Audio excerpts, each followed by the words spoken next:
Peut-on faire confiance à la mémoire? Nous avons tous l'impression que oui, et que nous sommes faits de la concaténation de nos expériences telle qu'elle s'est enregistrée dans la mémoire. Pourtant, nous savons aussi que dès que nous confrontons notre mémoire d'un même événement avec celle de quelqu'un d'autre qui a participé au même événement, eh bien, les récits en sont quelquefois fort différents, voire contradictoires. C'est spécialement vrai quand il s'agit d'un couple, un couple qui a des choses à se reprocher mutuellement, et l'histoire que raconte l'un n'est évidemment pas du tout l'histoire que raconte l'autre. Alors, avec toutes ces preuves, pouvons-nous encore faire confiance à la mémoire? Au 5e siècle avant Jésus-Christ, un certain Simonide a, paraît-il, inventé l'art de la mémoire. C'est-à-dire à une époque où les livres n'existaient pas, enfin l'imprimerie n'existait pas, donc le livre était très rare, il fallait pouvoir se souvenir des récits ou des essais philosophiques. Et donc, Simonide conseillait, à la suite d'une petite histoire qui lui est arrivée, à propos de l'effondrement d'un temple, il conseillait à l'orateur de parcourir un édifice imaginaire qu'il construisait, ou d'un édifice qu'il allait visiter, un édifice de la réalité, et de remplir chaque pièce avec chacun des chapitres de ce qu'il a à raconter. C'est-à-dire d'associer des images aux mots. Et bien entendu, même si l'édifice que visite l'orateur est un édifice de la réalité, eh bien il y met dedans ses propres imaginations, ses propres réflexions, ses propres démonstrations. Il fait donc un travail imaginaire, un travail où il met des images de son esprit dans telle pièce, qu'il va associer tel développement de son esprit à telle statue qui est dans la pièce, ou à telle peinture, à tel meuble, à telle personne même. Ainsi se souviendra-t-il. Bon, ainsi en est-il de la mémoire consciente. Mais ce fonctionnement qui marchait très bien et qui a fonctionné jusqu'à l'invention de l'imprimerie en aidant les orateurs, eh bien, ce mode de fonctionnement qui associe des mots et des images est aussi celui du fonctionnement de l'inconscient. Simplement, les images que l'on colle aux mots ne sont pas forcément concordants à la réalité. Et donc, il y a un va-et-vient constant dans la dynamique de ce que nous sommes, la dynamique de notre esprit, qui fait intervenir l'imaginaire, le souvenir imaginaire sur le souvenir de la réalité. C'est ce qui déclenche pas mal de symptômes chez les gens que j'ai eu à recevoir et que je reçois encore, et chez moi-même. Bien que, du fait de mon analyse, moi j'ai réussi un peu à faire avec. Et je vais vous raconter comment. D'ailleurs, ce sont des choses qui vont certainement pas vous faire plaisir. Pourquoi ça va pas vous faire plaisir? Parce que ce sont des choses issues de l'inconscient.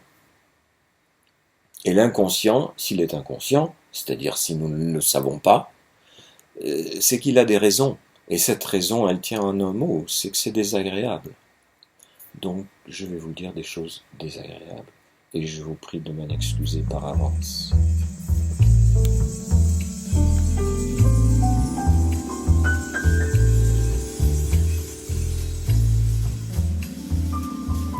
Pendant longtemps, j'ai été comme Michel Onfray aujourd'hui.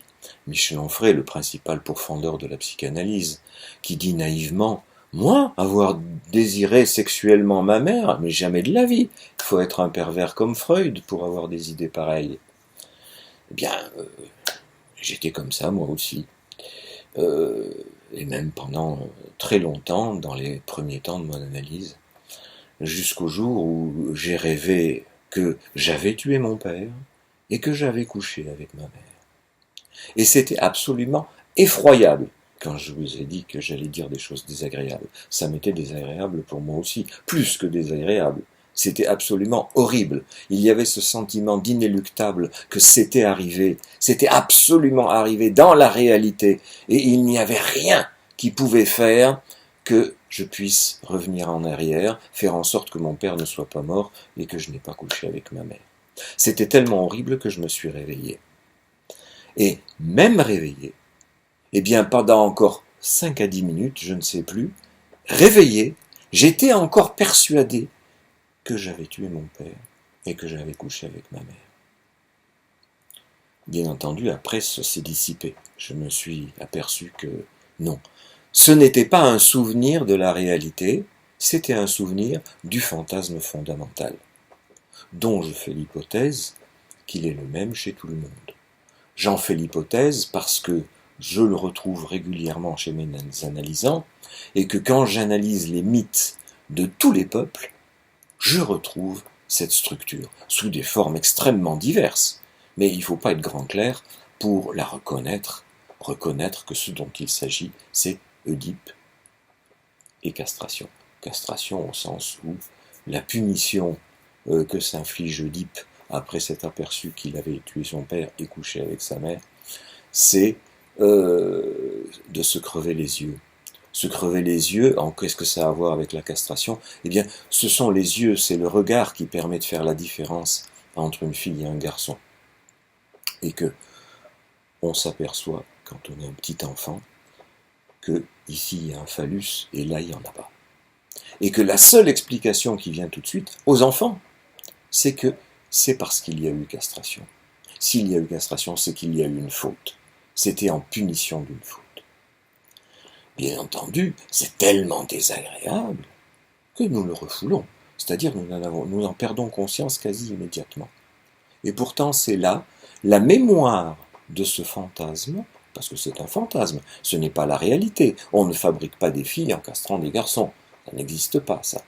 C'est un fantasme. Mais c'est le fantasme qui vient en support à la punition d'avoir réalisé l'Oedipe, réalisé imaginairement le fait de coucher avec l'un des parents, voire les deux. Donc ça me sert de guide.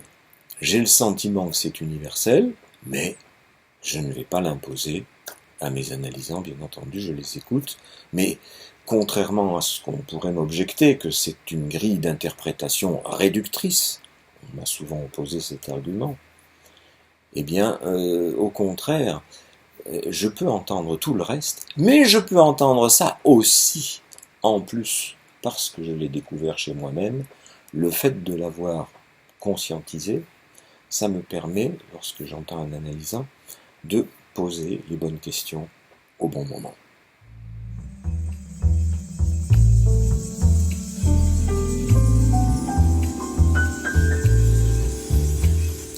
J'ai reçu pendant une quinzaine d'années, je reçois encore, un monsieur que nous allons appeler Alphonse. Ce monsieur a vu sa vie complètement détruite par ce souvenir, ce triple souvenir.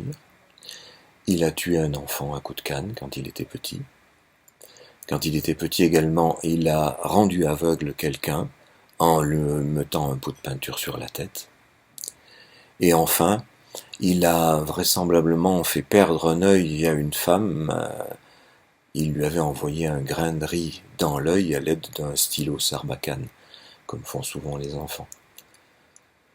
Pendant très longtemps, j'ai cru que ces souvenirs étaient des souvenirs de réalité.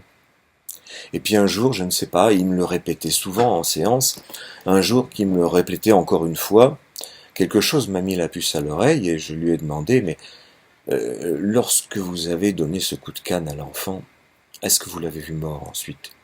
Il me répond non. Mais je dis, comment savez-vous qu'il est mort alors? Mon père me l'a dit. Ah, mais vous ne l'avez jamais vu mort, cet enfant? Non. Et l'enfant que vous avez rendu aveugle, l'avez-vous vu aveugle après? Non, je ne l'ai plus jamais rencontré.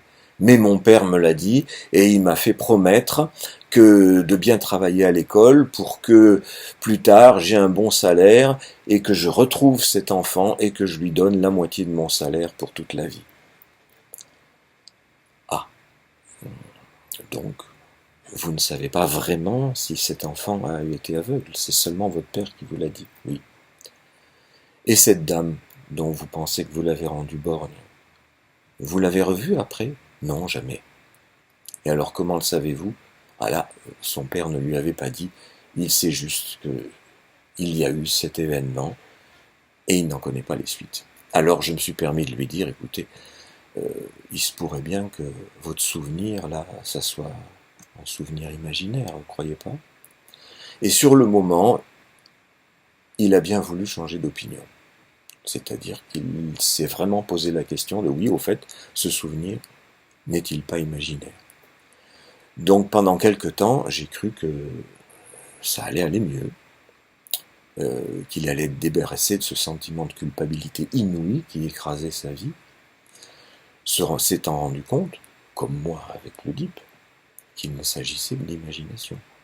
Hélas non, il est revenu beaucoup plus tard à sa croyance première, non, il s'agit de réalité.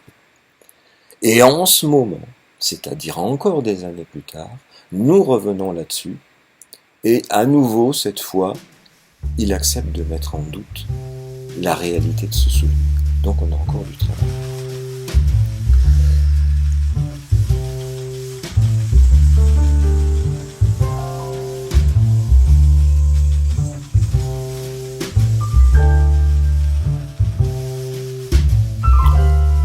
J'ai reçu une autre personne que nous allons appeler l'Iroi, car elle est chinoise, qui elle aussi a un souvenir comme ça, qui écrase sa vie sous un sentiment de culpabilité effroyable.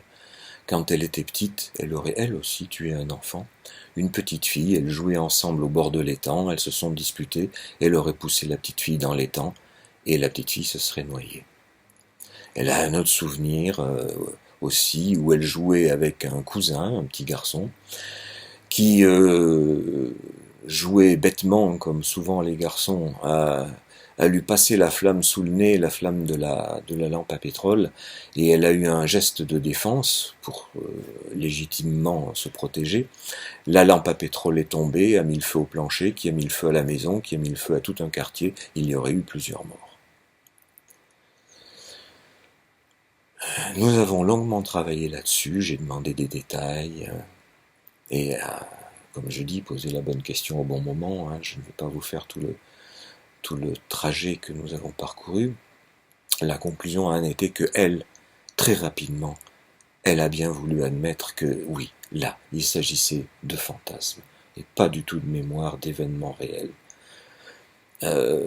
En particulier, elle a compris que l'enfant qu'elle avait poussé, la petite fille qu'elle avait poussée dans l'étang, elle l'avait poussée dans le miroir de l'étang, hein, dans un étang on peut se regarder, et que cette petite fille n'était autre qu'elle-même. Pourquoi se serait-elle poussée dans l'étang, ou avait-elle poussé son double dans l'étang?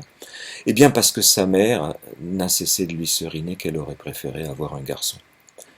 Et donc elle tuait la petite fille de façon à espérer peut-être être un garçon.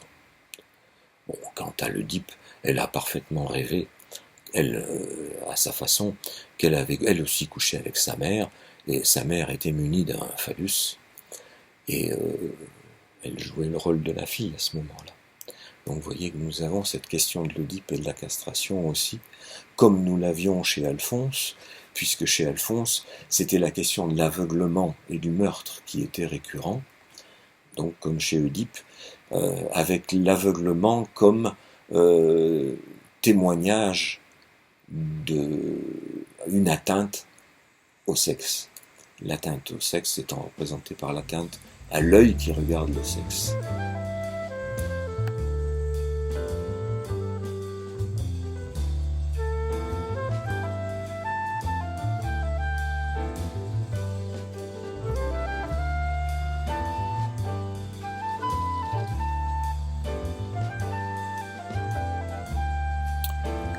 Encore quand on peut accrocher sa vie à des certitudes de la mémoire. Ce sont peut-être des certitudes imaginaires qui coûtent beaucoup en sentiment de culpabilité, mais au moins ce sont des panneaux indicateurs, des endroits où on peut asseoir sa personnalité, même si c'est un peu bancal comme mode d'asseoir. Et quand tout bouge tout le temps, quand rien n'est stable dans l'histoire, c'est ce qui arrive à Estelle. Cette personne est africaine, je la reçois depuis 16 ans, et depuis 16 ans, elle m'a raconté des centaines de versions différentes de son histoire. Euh, Tantôt elle a été violée par son père, tantôt elle a été violée par ses frères, tantôt son père n'est pas son père parce que c'est son frère qui a violé sa mère et donc elle est le fils de son frère et non pas de son père. Mais à certains moments, sa mère n'est pas sa mère, elle est une enfant adoptée et elle ne sait pas d'où elle vient. Et puis le lendemain, non, sa mère est bien sa mère, mais c'est son père qui n'est pas son père, c'est quelqu'un d'autre. C'est le chef des kimbanguistes qui a violé sa mère et qui d'ailleurs l'a violée aussi, etc., etc. Je ne vous redis pas toutes les occurrences tordues par lesquelles nous en sommes passés quant à son histoire. Cependant, vous entendez bien qu'il y a quelque chose qui reste, c'est le viol. Et le viol avec des membres de la famille. Autrement dit, quoi? Eh bien, l'inceste, c'est-à-dire l'Oedipe, encore une fois. Cet Édipe n'est pas précis, ce n'est pas comme chez moi, ou comme chez Liroy, ou comme chez Alphonse, un Oedipe bien situé avec un parent. Là, c'est un petit peu n'importe qui de la famille, voire de l'entourage, qui a commis ces viols. Donc il y a la question de l'acte sexuel et de son origine est posée. À cela s'ajoute le fait que elle m'a raconté dans un premier temps qu'elle était née garçon et qu'on l'avait châtrée, et qu'ensuite on l'avait violée. On retrouve là la question de la castration, comme dans les cas précédents. Et puis elle a laissé tomber cette version de son histoire en disant non, on m'a excisé. Et alors là, ça c'est quelque chose aussi qui reste, qui ne change pas.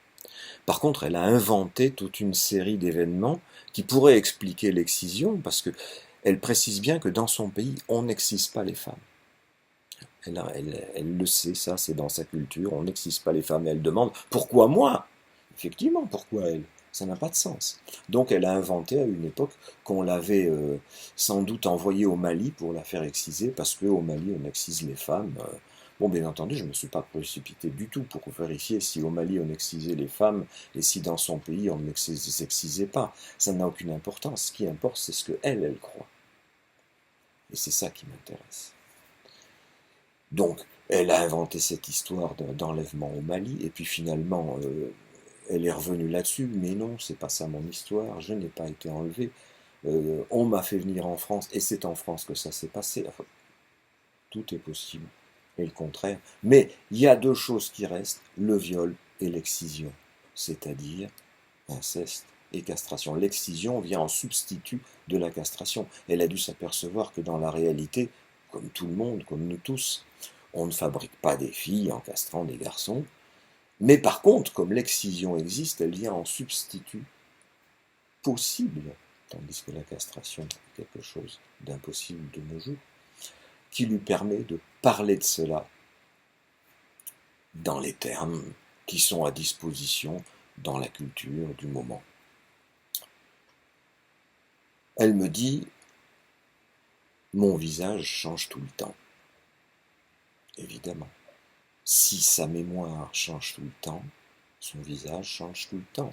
D'ailleurs, au début que je la voyais, elle disait qu'elle ne se voyait pas dans le miroir. Et que quand elle était sous la douche, quand elle frottait, là, elle ne voyait rien. Alors maintenant, ça va mieux. Je l'ai suffisamment envoyée devant la glace des toilettes dispensaires pour que, ensemble, nous regardions ce qu'il y avait dans le miroir, ce qu'il y avait à voir. Et finalement, au bout de pas mal de temps, elle a décrété qu'elle commençait à voir quelque chose, un visage, effectivement, qui est apparu, un corps est apparu. mais un visage qui change tout le temps. Et effectivement, elle est en train de devenir chinoise, elle est en train de devenir blanche, ça c'est selon les jours. Et l'enfant qu'elle porte à un certain moment donné de son histoire va naître blanc parce que c'est son fantasme qu'il soit blanc. Vous voyez que ça change tout le temps. Mais, encore une fois, on retrouve la même structure. Donc on peut faire confiance à la structure du fantasme beaucoup plus qu'à la structure de la mémoire d'une certaine réalité.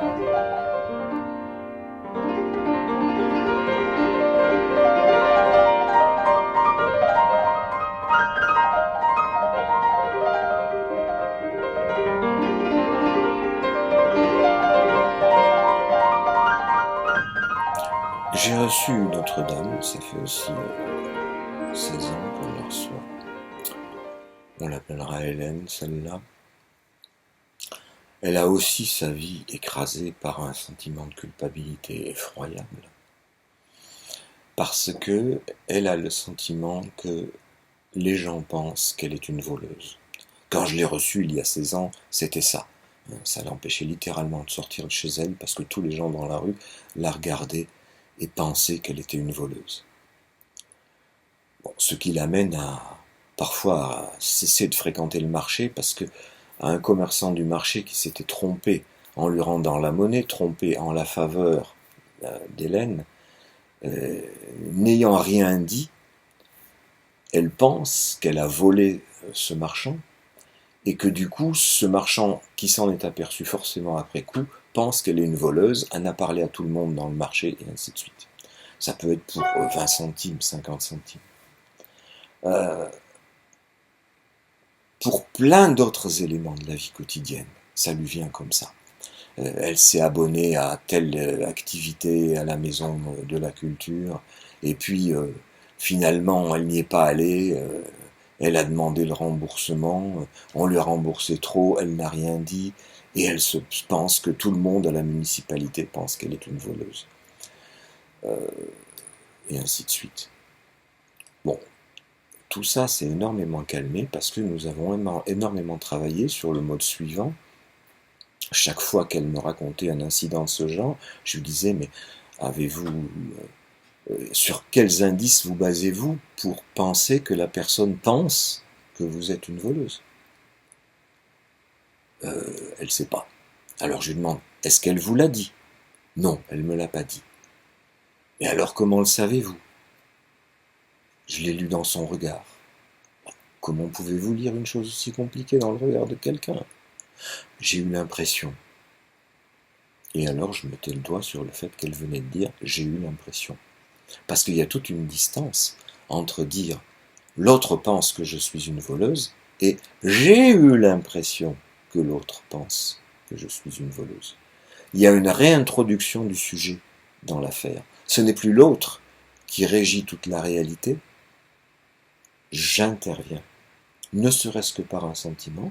Ce sentiment fut-il délirant, j'interviens.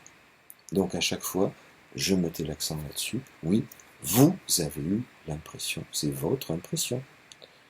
Et alors à ce moment-là, elle concluait, ah, je me suis fait des idées. Et à force d'avoir fait cet exercice, c'était difficile au début, ensuite ça venait très facilement. Elle venait très rapidement me dire, après quelques questions, ah oui, je me suis encore fait des idées. Et même au bout d'un certain nombre d'années, elle arrivait en séance en me disant, ah, monsieur Habibon, je vais vous raconter un truc, je me suis encore fait des idées. C'est-à-dire qu'elle faisait elle-même le travail de se rendre compte que ce n'était que son impression. Alors, maintenant, sa vie s'est fondamentalement apaisée, bien sûr. Il n'empêche que de temps en temps, il y a une petite rechute de rien du tout, où elle m'en parle et tout de suite, ah oui, je me suis fait des idées, et voilà, c'est reparti. Donc l'angoisse, le sentiment de culpabilité a quasiment disparu. Mais c'est pas seulement ce travail, ces exercices que nous avons fait de détailler chacun des éléments de l'histoire, de sa mémoire. Donc, pour essayer de distinguer ce qu'il pouvait y avoir de la réalité et de ce qu'il pouvait y avoir de son impression, car de son imaginaire.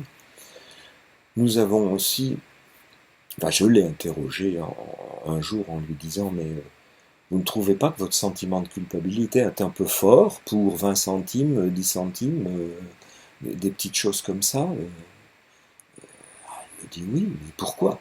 Et je lui dis, mais ne pourrait-on pas faire l'hypothèse qu'il y a quelque chose de beaucoup plus énorme qui justifierait un tel sentiment de culpabilité, mais comme vous ne vous en souvenez pas, vous le mettez sur le compte de tous ces petits événements de la vie quotidienne.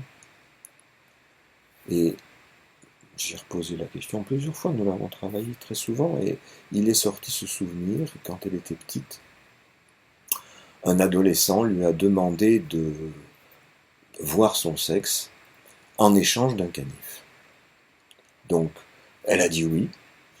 L'adolescent l'a entraîné dans une cave, et non seulement il a regardé le sexe en question, mais il l'a léché. Et pendant qu'il léchait, eh bien, elle jouait toute tranquille avec le canif. Mais je lui ai bien demandé, mais quel était votre sentiment à ce moment-là?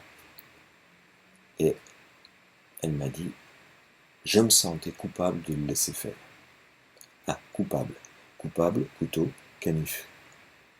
Est-ce que c'était un vrai souvenir? Ou est-ce que c'est un arrangement fantasmatique pour parler de la castration, de la différence sexuelle entre un garçon et elle? D'ailleurs, elle m'a raconté un rêve où, lorsqu'elle était adulte et mariée, elle rêvait qu'elle coupait le sexe de son mari. Donc la mise en rapport de ce rêve et de ce souvenir, entre guillemets, ont fait qu'elle a compris d'où venait cet énorme sentiment de culpabilité, se sentir coupable, se sentir coupé, se sentir une femme. C'était tout simplement ça la question. Et comme, en tant que femme, elle s'est réintroduite dans son appréciation de la réalité par ces «ah oui, j'ai eu l'impression que, j'ai eu», eh bien, elle a repris pied dans la réalité.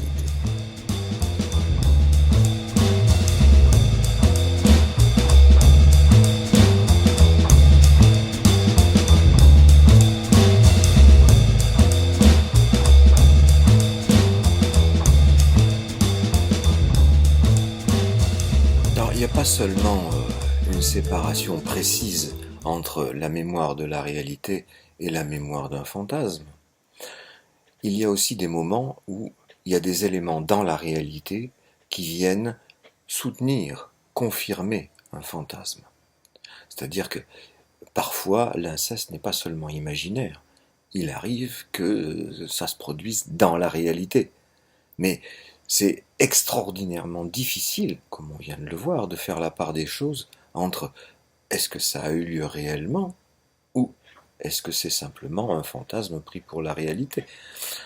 Pour la mort d'un enfant, c'est la même chose. On a tellement souhaité la mort d'un petit frère parce que le petit frère est venu nous détrôner de notre place dans le cœur de maman, que si ce petit frère meurt par accident, on se sent coupable toute la vie. On a le sentiment que c'est parce que on a souhaité sa mort qu'il est mort. Et on peut avoir le sentiment aussi que euh, l'inceste est particulièrement horrible, particulièrement difficile à supporter parce qu'on l'a souhaité.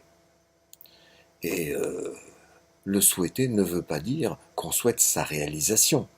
C'est complètement différent. Le désir, c'est le désir. Ça ne demande pas forcément une satisfaction. En tout cas, dans le cas de l'inceste, c'est interdit. Dans l'humanité, c'est comme ça. C'est ce qui permet aux générations de se distinguer et donc aux enfants de partir de chez les parents pour pouvoir mener leur propre vie et non pas la vie que leurs parents souhaitaient pour eux. Parce que ça, c'est aussi une forme d'inceste. C'est-à-dire se prendre pour son enfant et vouloir à tout prix qu'il fasse ce que l'on souhaite. J'ai très longtemps reçu une jeune femme qui, elle aussi, a très rapidement découvert qu'elle avait souhaité un inceste avec son père, mais elle savait très bien que ça n'avait pas eu lieu. Par contre, elle se souvenait de jeux débiles que faisait son père avec elle quand elle était petite. Il lui disait des choses comme « Va sous les jupes de ta mère et va y taper les fesses, tu vas voir, ça change les chaînes de la télé. » Ah, vous voyez, c'est le père qui encourage à quelque chose qui est tout à fait vulgaire et qui est de l'ordre de la sexualité et donc de l'inceste, puisque c'est avec maman que ça se passe. Alors, la petite fille y allait, naïve, et puis c'était papa qui demandait, et puis pendant ce temps-là, le père appuyait discrètement sur la chaîne, et ça marchait. Bon, ce n'est qu'un exemple, il y avait plein d'autres jeux débiles. C'était peut-être des fantasmes? Non, parce que actuellement, le frère de cette dame a une petite fille, et elle voit son père lui refaire à la petite fille les mêmes jeux que elle avait vus dans son enfance. Ces mêmes jeux sont une sorte d'abus sexuel, entre guillemets, parce qu'il ne s'agit pas vraiment de coucher ensemble, mais il s'agit de tricher avec l'autre, de tromper l'autre sur des choses qui sont de l'ordre du sexuel, et d'autant plus de l'ordre du sexuel que mon analysante s'est aperçue que son père ne faisait ce genre de blagues stupides que à des filles, pas aux petits garçons, jamais. C'est une façon de discriminer le sexe et de dire que d'une fille, on peut en faire ce qu'on en veut, on peut se foutre de sa gueule comme on veut. Il y avait là quelque chose d'un abus qui n'est pas vraiment l'inceste, mais qui est venu renforcer le sentiment du fantasme fondamental d'inceste. Donc vous voyez que là, il y a des éléments de mémoire qui sont confirmés par des éléments de mémoire beaucoup plus actuels, mais qui renvoient quand même à un fantasme fondamental. Mais quand il y a eu comme ça un soutien dans la réalité à quelque chose de fantasmatique, quelque chose de l'ordre de l'abus, eh bien c'est beaucoup plus difficile de faire la part des choses, et c'est beaucoup plus difficile de s'en sortir. Et mon analysante est encore chez elle à ne pas pouvoir faire quoi que ce soit aujourd'hui. Elle n'arrive pas à sortir de ce fantasme, c'est-à-dire sortir de l'emprise de ses parents.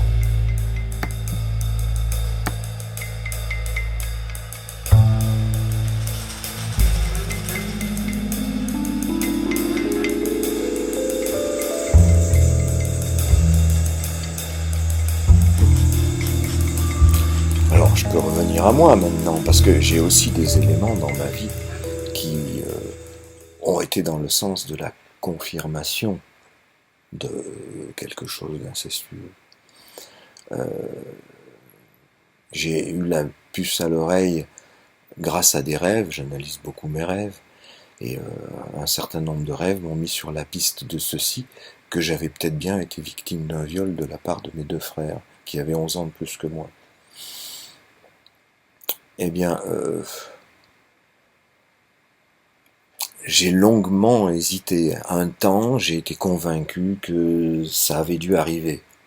Et puis un temps, j'ai fini par penser que peut-être bien que ce n'était que du fantasme. Et pourtant, ce fantasme était soutenu par le fait qu'effectivement, mes frères m'ont fait à moi un certain nombre de crasses, comme les blagues stupides de l'analysante dont je viens de parler, et ils m'en ont fait toute ma vie. C'est ce qui se passe d'ailleurs régulièrement dans une fratrie, quand les aînés ne sont pas contents de la survenue des cadets, qui viennent prendre leur place dans le cœur des parents, bien évidemment. Donc ils m'ont fait des saloperies, c'est le moins qu'on puisse dire. Donc ça soutenait ce fantasme de viol. Mais pourquoi ça allait dans un sens sexuel? Il n'y avait peut-être pas eu de saloperie au sens sexuel, j'en sais rien du tout, je peux pas le dire. Mais c'est que ma mère, qui était une éternelle constipée, s'est imaginé qu'il en était de même pour moi, et quand j'étais petit, me donnait régulièrement des lavements. Donc vous vous rendez bien compte que c'est un substitut d'acte sexuel où elle tient le rôle de l'homme et elle me met à la place d'une femme, ce qui me soumettait à l'angoisse de castration, parce que pour être une femme, il faut faire le sacrifice de son phallus. Eh bien, il se trouve que j'aimais ma mère, et que donc Ça avait beau me faire très mal, ces lavements, c'était quand même un moment où elle s'occupait de moi. Et dans quelque chose qui peut faire penser à un acte sexuel, qui soutenait en tout cas le fantasme d'un acte sexuel avec elle. Mais comme mes frères, eux, je ne les aimais pas, qu'ils ne m'aimaient pas non plus, j'ai préféré faire glisser la faute sur mes frères plutôt que sur ma mère. Ça me permettait de préserver une image sympathique, pure et tranquille de ma mère. Bon, ce qui n'était pas le cas, parce que je suppute qu'elle satisfaisait elle aussi un certain fantasme en me soumettant à ces lavements. Comme quoi, vous voyez que les rapports de l'imaginaire et de la réalité ne sont pas simples quand il y a des éléments dans la réalité qui viennent soutenir le fantasme.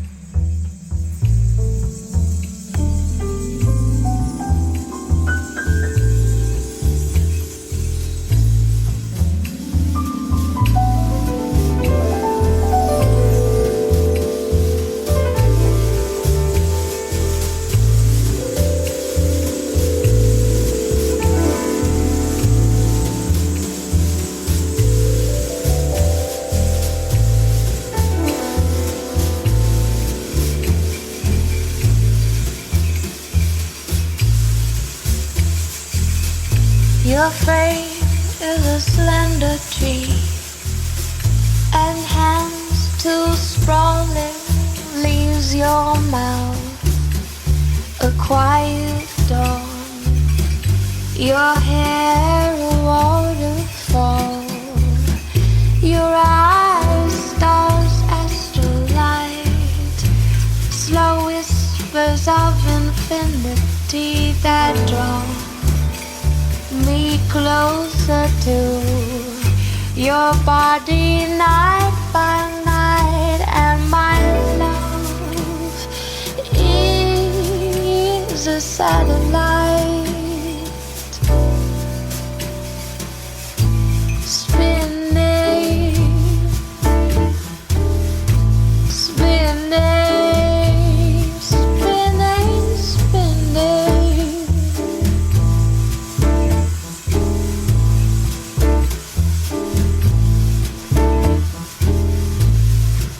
Your questions are impossible. Galaxies and moonlight flow, angry tides and fallow lands, and our universe expands. Your footprints are maps to me. Under sunlight speckled words you feed me. In the failing light, a simple meal of gravity, and oh, my love is a satellite spinning, spinning, spinning, spinning, spinning, spinning.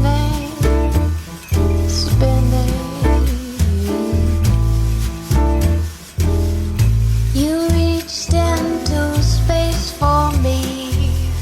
Have my orbit evenly certain of infinity, but moons and comets die eventually.